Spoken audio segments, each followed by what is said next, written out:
others. Prophet Yusuf was a righteous young boy who was loved greatly by his father. His brothers, who became envy and jealous of him, plotted to throw him down a well and get rid of him forever. So they did, and told their father that he was attacked by a wolf, giving him a shirt of his which they stained in animal blood. His father was so overcome with grief and anguish, so that he had lost his sight and became blind. He never fell into despair, and one day some travelers heard him, rescued him, and sold him into slavery. Along the way, he ended up in Egypt, later sold to a great pharaoh, and was entrusted with the household affairs.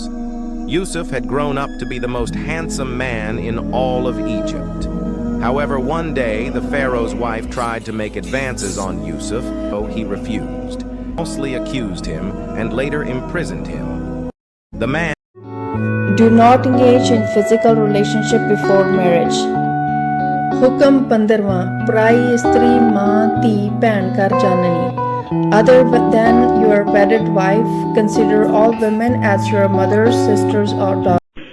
அவர் முழுமையான வாலிபத்தை அடைந்ததும் நாம் அவருக்கு தீர்மானிக்கும் ஆற்றலையும் ஞானத்தையும் வழங்கினோம். இவ்வாறே நாம் நல்லவர்களுக்கு கூலி வழங்குகின்றோம். அவர் எந்த பெண்ணின் வீட்டில் இருந்தாரோ அந்த பெண் அவரை அடைய வலை விரித்தாள். ஒரு நாள் வாயில்களை எல்லாம் அடைத்து தாழிட்டு விட்டு வாரும் என்று அழைத்தாள். அதற்கு யூசுப் கூறினார், அல்லாஹ் காப்பாற்ற வேண்டும். திண்ணமாக என்னுடைய அதிபதி எனக்கு நல்ல கண்ணியத்தை வழங்கியுள்ளான். அப்படி இருக்க இத்தகைய இழி செயலை நான் செய்வேனா? இத்தகைய அக்கிரமக்காரர்கள் ஒருபோதும் வெற்றி அடைவதில்லை. அவள் அவரை அடைய முனைந்து விட்டாள். தன் அதிபதியின் தெளிவான சான்றினை உணராதிருந்தால் அவரும் அவளை அடைய முனைந்திருப்பார். தீமையையும் மானக்கேடானவற்றையும் அவரை விட்டு விலக்கிவிட வேண்டும் என்பதற்காக இவ்வாறு செய்தோம். உண்மையிலேயே அவர் நம்மால் தேர்ந்தெடுக்கப்பட்ட நல்லடியார்களுள் ஒருவராவார். இறுதியில் யூசுஃபும் அவளும் முன்னும் பின்னுமாக வாயிலை நோக்கி ஓடினார்கள். அவள் பின்புறத்திலிருந்து அவருடைய சட்டையை இழுத்து கிழித்தாள். அவ்வேளை வாயிலில் அவளுடைய கணவர் நிற்பதை இருவரும் கண்டார்கள். அவரை பார்த்ததும் அவள் கூறலானாள், உம்முடைய மனைவியிடம் தீய நோக்கத்துடன் நடந்து கொள்ள முயன்றவனுக்கு தண்டனை என்ன?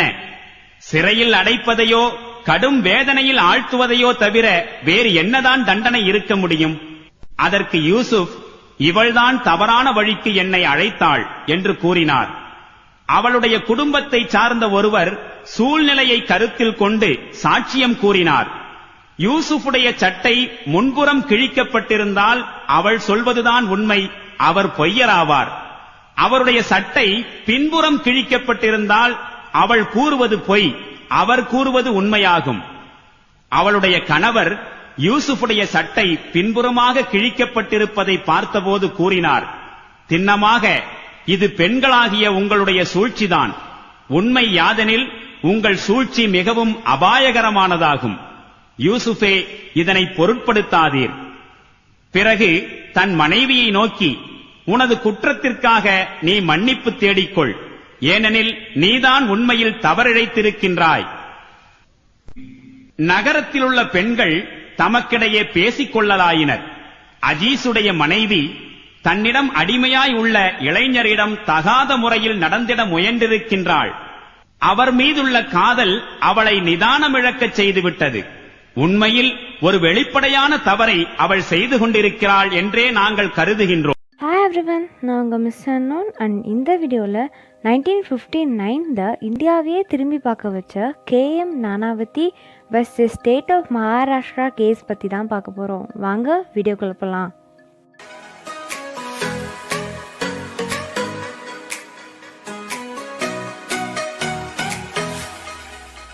கவாஸ் மணிக்ஷா நானாவத்தின்றவர் இந்தியன் நேவியில் கமாண்டராக இருக்கார். வேலை விஷயமா இங்கிலாந்து போகிறாரு அண்ட் அங்கே சில்வியான்ற பொண்ணை மீட் பண்ணி 2 பேரும் லவ் பண்ணுறாங்க. அப்புறம் கல்யாணமும் பண்ணிவிட்டு இந்தியா வந்துடுறாங்க. அவங்க 2 பேர்த்துக்கும் 3 பசங்க பிறக்கிறாங்க. இப்படி சந்தோஷமாக போயிட்டு இருந்த இவங்க வாழ்க்கையில் யூனிவர்சல் மோட்டார்ஸில் வேலை பார்க்குற அஹூஜான்றவர் என்ட்ரி தராரு. அண்ட் இவர் நம்ம நானாவதிக்கு ரொம்ப வருஷமாக ஃப்ரெண்டாக இருக்கார். நானாவதி ஒரு அசைன்மெண்ட்காக 6 மாதம் வீட்டை விட்டு தூரமாக போயிடுறாரு. அப்போ சில்வியாக்கும் பிரேம் அஹூஜாவுக்கும் நட்பு உருவாகுது. அது காலப்போக்கில் காதலாக மாறுது. சில்வியா பிரேம் அஹூஜாவை தன்னை கல்யாணம் பண்ணிக்க சொல்லி கேட்குறாங்க. ஆனால் அவர் மறுத்துடுறாரு. இந்த சமயத்தில் தான் நானாவதி வீட்டுக்கு வராரு. இவருக்கு சில்வியாவோட நடவடிக்கையில் ஏதோ மாறுதல் தெரியுது. ஸோ என்னாச்சுன்னு கேட்குறாரு. இதுக்கு மேலே என்ன பண்ணுறதுன்னு தெரியாத சில்வியா நடந்த உண்மையெல்லாம் இவர்கிட்ட சொல்லிடுறாங்க. நானாவதி சில்வியாவையும் தான் பசங்களையும் சினிமா தேட்டரில் விட்டுட்டு நேவி பேஸ்க்கு போய் பொய்யான காரணம் சொல்லி ரிவால்வரை எடுத்துட்டு பிரேம் அஹூஜாவோட ஆஃபீஸ்க்கு போகிறாரு. அண்ட் அங்கே அவர் இல்லாததுனால அவரோட வீட்டுக்கு போகிறாரு. அப்போதான் பிரேம் அஹூஜா குளிச்சுட்டு ஒரு டவலோட நின்றுட்டுருக்காரு. நானாவதி அவரை சில்வியாவை கல்யாணம் பண்ணிட்டு தான் பசங்களையும் பார்த்துக்க சொல்கிறாரு. அதுக்கு பிரேம் அஹூஜா படத்தில் வர வில்ல மாதிரி நான் இப்படி கல்யாணம் பண்ணிக்கிட்டா நிறையா பேரை கல்யாணம் பண்ணிக்கணும்னு சொல்கிறாரு. இதனால கோவப்பட்ட நானாவதி தான் வச்சிருந்த ரிவால்வரில் 3 டைம் பிரேம் அஹூஜாவை சுட்டுடுறாரு. அவரே போய் போலீஸ் ஸ்டேஷனில் சரண்டரும் ஆயிடுறாரு. இந்த கேஸ் கோர்ட்டுக்கு வருது. இந்த கேஸை பற்றி இந்தியா ஃபுல்லாக பேசப்பட்டிருக்கு. நானாவதிக்கு மக்களுக்கு இடையில ஆதரவும் கூடியிருக்கு. இதில் முக்கிய பங்கு வகித்தது பாம்பேல இருந்த பிளிட்ஸ் பத்திரிக்கை தான். நானாவதியும் பார்சி கம்யூனிட்டியை சேர்ந்தவர் அண்ட் இந்த பிளிட்ஸ் பத்திரிக்கையை நடத்தினவரும் பார்சி கம்யூனிட்டியை சேர்ந்தவர். ஸோ அந்த பத்திரிக்கையில் நானாவதியை தேசப்பற்று உடைய ஒரு ஹீரோவாக தான் போர்ட்ரே பண்ணியிருக்காங்க. 25 பைசாக்கு வித்துட்டு இருந்த இந்த பத்திரிக்கை இந்த சமயத்தில் 2 ரூபாய்க்கு விற்கப்பட்டிருக்கு. இப்போ யூஎஸ் கனடாலலாம் இருக்க மாதிரி ஜூரி சிஸ்டம் அப்போது இந்தியாலேயும் இருந்தது. இந்த சிஸ்டம் என்னென்னா பொதுமக்கள் சில பேர் கோர்ட்டில் இருப்பாங்க அண்ட் அவங்க எந்த தரப்புக்கும் ஆதரவாக இல்லாமல் நேர்மையாக முடிவெடுப்பாங்க. ஆனால் இந்த கேஸில் நானாவதி கொலை பண்ணியிருந்தாலும் ஜூரி எமோஷ்னலாக முடிவெடுத்து இவர் தப்பு பண்ணலைன்னு சொல்லிடுறாங்க. ஆனால் செஷன் ஜட்ஜ் இந்த தீர்ப்பை வழங்காமல் இதை ஹைகோர்ட்டுக்கு ரெஃபர் பண்ணுறாரு. ஹைகோர்ட்டும் இந்த கேஸை ஃப்ரெஷ்ஷாக எடுத்து நடத்த முன் வராங்க. இந்த கேஸில் நானாவதி கொலை பண்ணாரா இல்லையான்றது பிரச்சனை இல்லை. அவர் இதை திடீர்னு கோவத்தில் பண்ணாரா இல்லை பிளான் பண்ணி பண்ணாரான்றது தான். ஃபர்ஸ்ட் கேஸில் ஐபிசி செக்ஷன் 304 படி மேக்ஸிமம் 10 இயர்ஸ் ஜெயில் தண்டனை கிடைக்கும். ஆனால் ப்ரீ பிளான்டு மர்டராக இருந்தால் ஐபிசி செக்ஷன் 302 படி லைஃப் டைம் இம்ப்ரிசன்மெண்ட் கிடைக்கும். டிஃபென்ஸ் தரப்பு என்ன சொல்கிறாங்கன்னா நானாவதி சூசைட் பண்ணிக்க தான் ரிவால்வர் எடுத்தார். தான் இறந்த அப்புறம் தான் ஃபேமிலி நல்லா இருக்கணும்னு தான் பிரேம் அஹூஜாவை சில்வியாவை கல்யாணம் பண்ணிக்க சொல்லி கேட்க போனார். அண்ட் அங்கே நடந்த கை கலப்பில் ஆக்சிடென்டலாக பிரேம் அஹூஜா இறந்துட்டாருன்னு சொல்கிறாங்க. ஆனால் ப்ராசிக்யூஷன் தரப்பு நானாவதி கோவம்லாம் படாமல் நிதானமாக தான் பிரேம் அஹூஜா வீட்டுக்கு போனார். அண்ட் அப்படி அங்கே ஏதாவது கை கலப்பு நடந்திருந்தா அஹூஜாவோட டவல் கலண்டிருக்கணும். ஆனால் அப்படி எதுவுமே நடக்கலை. அண்ட் இது எல்லாமே 1 நிமிஷத்தில் முடிஞ்சிருச்சுன்னு விட்னஸ் அண்ட் எவிடன்ஸோட ப்ரூவ் பண்ணுறாங்க. அதை ஹைகோர்ட் ஏற்றுக்கிட்டு நானாவதிக்கு ஆயுள் தண்டனை கொடுத்துட்றாங்க. சுப்ரீம் கோர்ட்டில் மேல்முறையீடு செய்கிறாரு அண்ட் அங்கேயும் இதே தண்டனை தான் தரப்படுது. மக்களில் நிறைய பேர் நானாவதியை ரிலீஸ் பண்ண சொல்லி பாம்பே கவர்னருக்கு பெட்டிஷன்லாம் போடுறாங்க. அப்போ பாம்பேயோட கவர்னராக இருந்தது நேருவோட சகோதரி விஜயலட்சுமி பண்டிட். ஆர்டிகல் 161 படி கவர்னர் நினச்சா ஒருத்தரை மன்னிச்சு ரிலீஸ் பண்ண முடியும். விஜயலட்சுமி பண்டிட்டும் நானாவதியை ரிலீஸ் பண்ணிடலாம்னு பார்க்குறாங்க. ஆனால் கொலை செய்யப்பட்ட பிரேம் அஹூஜா சிந்தி கம்யூனிட்டியை சேர்ந்தவர். இப்போ நானாவதியை ரிலீஸ் பண்ணால் இது கம்யூனல் ரியாட்டாக மாறிடும்னு யோசிச்சுட்டு இருந்த சமயத்தில் தான் சிந்தி கம்யூனிட்டியை சேர்ந்த பாய் பிரதாப்ன்றவர் ஜெயிலில் இருக்கார். இவர் சுதந்திர போராட்டத்தெல்லாம் ஈடுபட்டவர். இம்போர்ட் லைசன்ஸை மிஸ்யூஸ் பண்ணதுக்காக ஜெயிலில் இருக்கார். இவரும் பாடன் பண்ண சொல்லி ரெக்வெஸ்ட் பண்ணுறாரு. இதுதான் சான்ஸ்னு நானாவதியையும் பாய் பிரதாப்பையும் ஒரே நாளில் ரிலீஸ் பண்ணிடுறாங்க. 3 வருஷம் ஜெயில் தண்டனை அனுபவிச்சு ரிலீஸ் ஆன அப்புறம் நானாவதி தான் ஃபேமிலியோட கனடா போய் செட்டில் ஆயிடுறாரு. இந்த கேஸை பேஸ் பண்ணி சில படங்களும் வெப் சீரிஸும் கூட எடுக்கப்பட்டிருக்கு. இந்த கேஸ்க்கு அப்புறம் இந்தியாவில் ஜூரி சிஸ்டம் சீக்கிரமாகவே அபாலிஷ் பண்ணப்பட்டது. அண்ட் இந்த கேஸில் ப்ராசிக்யூஷன் தரப்பில் இருந்த ராம் ஜெத்மலானியோட கெரியர் பீக்குக்கு போக ஆரம்பித்தது. ஸோ இந்தியாவையே திரும்பி பார்க்க வச்ச சில முக்கியமான கேசஸில் இதுவும் ஒன்று.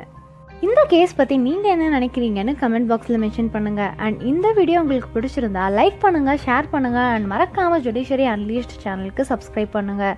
அடுத்து வேற ஒரு இன்ட்ரெஸ்டிங்கான வீடியோவில் உங்கள் எல்லாத்தையும் மீட் பண்ணுறேன். Until then it's miss unknown signing off.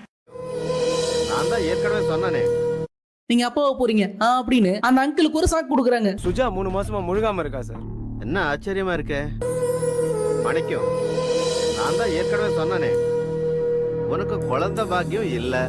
இந்த விஷயம் வேற யாருக்கும் தெரிய வேணாம். ஓஹோ, இப்படி ஒரு ட்விஸ்ட் இருக்கா? இப்ப அந்த அங்கிள் இந்த குழந்தைக்கு காரணமானது யாரா இருப்பான் அப்படின்னு அவர்கிட்ட வேலை செய்யற ஒவ்வொருத்தங்களையும் சந்தேகப்படுறாரு. ஆனா சந்தேகப்பட்டா பரவாயில்ல, வீட்டுல தனியா இருக்கிற ஆன்டி கிட்ட இந்த கவரை கொடுத்துடுவான்னு ஒவ்வொருத்தங்களையும் வீட்டுக்கு தனியா அனுப்பி டெஸ்ட் பண்றாரு. இப்ப அவர் டெஸ்ட் பண்ண ஒவ்வொருத்தரா வீட்டுக்கு போறாங்க. ஆனா எல்லாரும் போய் கேஷுவலா பேசிட்டு வந்துடுறாங்க. ஆனா ஹீரோ மட்டும் போன உடனே வேலைய ஆரம்பிச்சிடறான். உடனே அந்த அங்கிள் வீட்டு வாசல்ல உட்காந்து கதறி கதறி கதறி அழுதுட்டு அடுத்த நாள் ஹீரோவை தூக்கிட்டு போய் காட்டுல கட்டி போட்டு காலி பண்ணிடுறாரு. அப்படியே வேகமா வீட்டுக்கு வந்து அந்த ஆன்டி எதனா பண்ணுவாருன்னு பார்த்தா, டாக்டர் சார் எனக்கு எப்படியும் குழந்தை பிறக்க போறது கிடையாது, இந்த விஷயம் ஊர் உலகத்துக்கு தெரிஞ்ச எனக்கு ரொம்ப அவமானமா இருக்கும், அதனால இந்த குழந்தை என் குழந்தை தான் சொல்லி வளர்த்துறேன். அப்ப தப்பு பண்ண ஒய்ஃப் அவளை நான் எப்படியே வேற ஊருக்கு கூட்டிட்டு போய் திருத்திடுறேன் அப்படின்ட்டு கூறுகட்டத்தனமா இந்த படத்தை முடிக்கிறானுங்க. ஒரு வழியா இந்த கேடு கட்ட கில்மா படமும் முடிஞ்சது. இது போன்ற உப்மா படங்கள் நிறைய யூடியூப்ல கொட்டி கிடக்கு, அதெல்லாம் ஒவ்வொன்றா ரோஸ் பண்ணுவோம். இந்த வீடியோ உங்களுக்கு பிடிச்சிருந்தா லைக் பண்ணிக்கோ.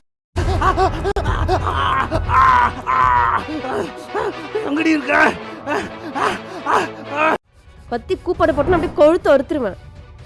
நீ என்னதான் கத்தி கதறினாலும் காப்பாத்துறதுக்கு பக்கத்துல ஒருத்தவங்க இல்ல, புரியுதா? அதனாலதான் உன் வாய கட்டாம வச்சிருக்கேன்.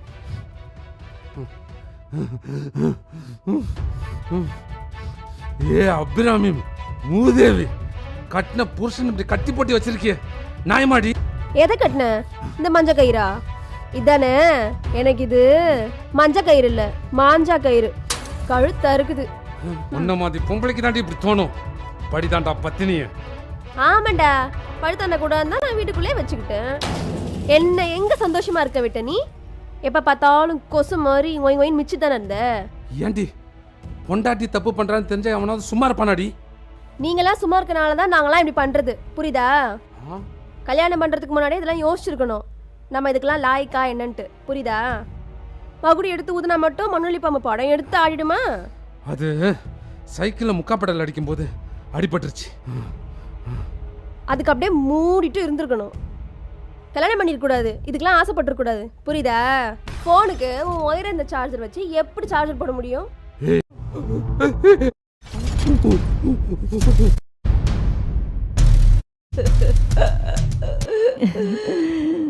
புருஷனை விட்டுட்டு அவன் கூட போகும்போது கொஞ்ச நேரம் தான் நல்லா இருந்துச்சு.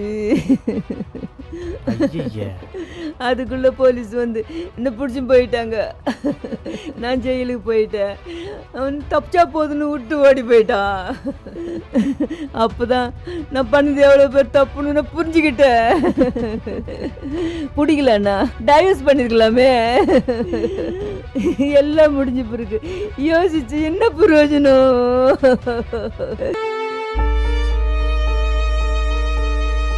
உன் புருஷனையும் குழந்தையும் கொள்றது தவிர வேற வழி இல்லை. இன்னைக்கு கொல்லணுமா?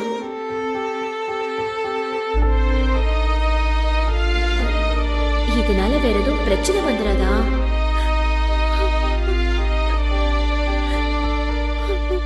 எல்லா புருஷனும் வீட்டு விட்டு வெளியில போகும்போது தன்னோட நம்பிக்கையா மனைவியை நினைச்சு மட்டும்தான் வெளியில போவாங்க. நானும் அப்படித்தான். நான் என் பொண்டாட்டிய வேறு நம்பிக்கையா மட்டும் பார்க்கல, என் உசுரா பார்த்தேன். குழந்தைங்கள எத்தனையோ பேர் வருஷக்கணக்கா கோயில் கோயிலா ஏறி இறங்குறாங்க. அவங்க வழி தெரியுமா அவனுக்கு? புள்ளவர்கள் நீ எத்தனையோ தம்பதி அவங்க உசுரையே விட்டுருக்காங்க. அவங்க வழி தெரியுமா உனக்கு?